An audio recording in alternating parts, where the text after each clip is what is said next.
Abian menghela napas panjang lalu menatap lurus ke depan.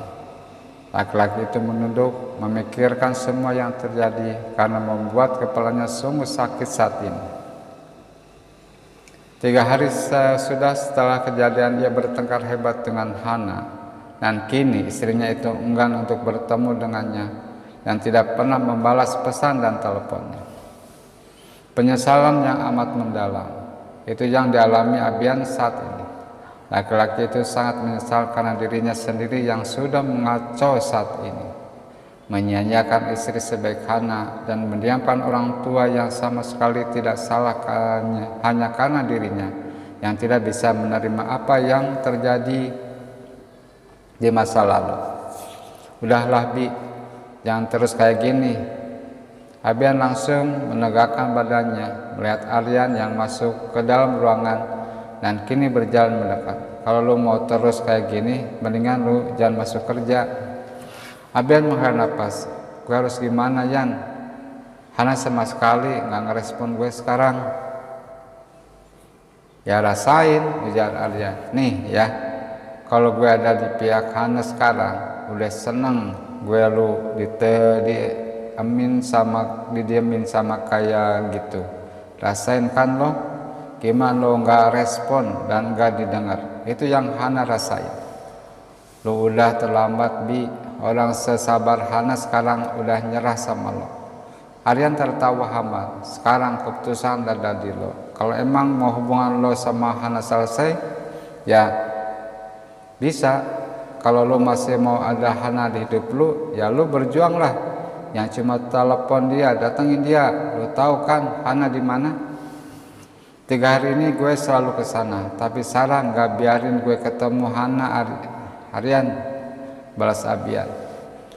Gak berpikiran luas lo. Aryan menatap Abian. Cara lo biar dapat perhatian Hana cuma gitu.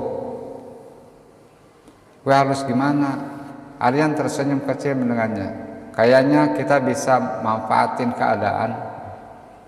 Hana menutup bukunya lalu menghela napas bosan. 3 hari ini ia hanya diam di kamar sembari membaca buku. Perempuan itu kini sendiri di rumah. Sarah sudah berangkat kuliah sejak jam 8 tadi. Hana sebenarnya bingung, bundanya akan pulang seminggu lagi. Sedang Hana, ia tidak mau bundanya sedih karena tahu kalau keadaannya seperti ini. Hana juga tidak bercerita pada siapapun selain pada Sarah. Hana menoleh menatap ponselnya yang bergetar. Perempuan itu menghela napas tanpa berpikir untuk beranjak untuk melihat siapa yang menelpon. Karena itu pasti telepon dari suaminya. 3 hari ini Abian selalu menelponnya dan Hana ia sama sekali tidak menerima telepon itu. Hana tahu ia salah mengabaikan suaminya seperti ini. Tetapi Hana sama sekali tidak ingin merespon suaminya itu. Hana sudah lelah. Ya, dia sudah lelah dengan semuanya sekarang. Melihat ponselnya yang tak berhenti bergetar, Hana menghela napas kasar. Perempuan itu beranjak berniat mengaktifkan mode diam pada ponselnya. Namun, saat melihat layar ponselnya, Hana mengerutkan kening. Karena bukan Abian yang menelponnya, melainkan Yara. Hana akhirnya menerima telepon itu dan menempelkan ponselnya ke telinga. Assalamualaikum, Ra. Ada apa? Kamu baik-baik aja kan? Tanya Hana. Waalaikumsalam, Mbak. Yara baik-baik aja kok, balas Yara di balik sana. Hana menghela napas lega. Mbak kira ada apa? Jadi kenapa kamu menelpon? Tanya Hana. Sekarang jadwal cuci darah Yara, Mbak. Tante Mila gak bisa anterin Yara. Bahana bisa nggak anterin Yara cuci darah sekarang? Kata Yara. Hana terdiam. Kamu kenapa nggak sama Kak Aryan aja? Balasnya. Sungguh Hana tidak ingin pergi sekarang, apalagi bertemu Yara. Sebenarnya tidak masalah dengan Yara, tetapi Yara pasti ditemani Aryan dan mungkin Abian. Ya udah, Mbak Hana nggak bisa ya. Suara Yara terdengar lemah. Mendengar suara Yara, Hana jadi tak enak hati. Akhirnya perempuan itu tersenyum kecil dan berucap, Mbak bisa kok, kamu mau Mbak tunggu di mana? Yara aja yang ke rumah Mbak sama Mas Aryan. balas ziarah. Kita janjian di rumah sakit aja langsung, Ra, kata Hana cepat. Gak apa-apa Mbak, nanti aja bareng Yara kesananya. Yara sekarang siap-siap ya. Benar, bentar lagi Yara berangkat ke rumah Mbak. Yara masih bersikeras. Maksud Mbak Hana. Yara tutup telepon ya. Assalamualaikum. Waalaikumsalam. Setelah itu sambungan terputus. Hana menatap lurus. Jadi hari ini ya harus datang ke rumah Abian. Ya Allah. Dari Hana lalu berdiri dari duduknya. Perempuan itu melangkah menuju lemari untuk mengambil gamis dan jilbabnya. Kabian jam segini pergi kerja, jadi nggak apa-apa. Perempuan itu kembali berucap. Setelah itu Hana mulai bersiap. Mau tidak mau ia harus datang ke rumah Abian sekarang. Ia tidak ingin membuat Yara sedih dan tidak juga melakukan cuci darah karenanya. Setelah siap, Hana melangkah keluar dari rumah dan memesan taksi online.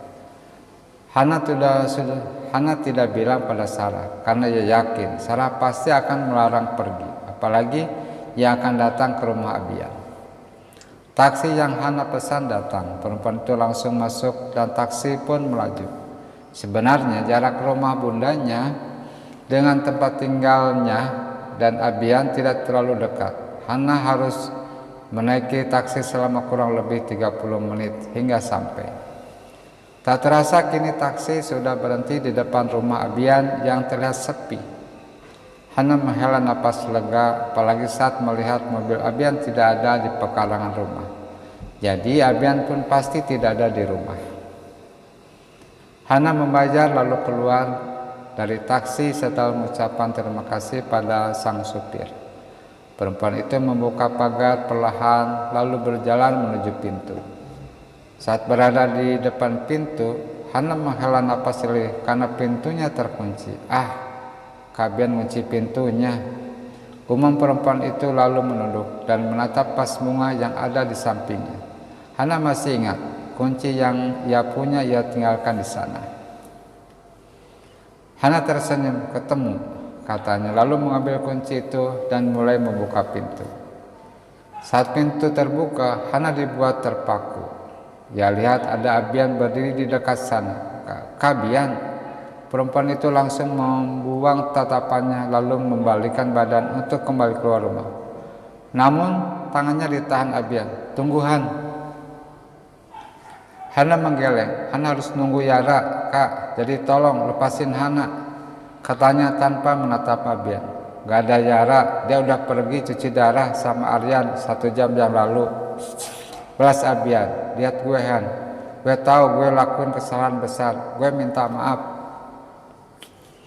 Abian melepaskan tangannya yang memegang tangan Hana. Lalu menatap Hana yang sudah menatap balik dengan mata yang berkaca-kaca. Sedetik kemudian Abian langsung membawa Hana ke dalam pelukannya dengan cepat. Gue minta maaf Han. Lirih laki-laki itu. Hana langsung melepaskan pelukan Abian dan menggeleng. Boleh Hana bersikap egois kayak kakak sebelumnya?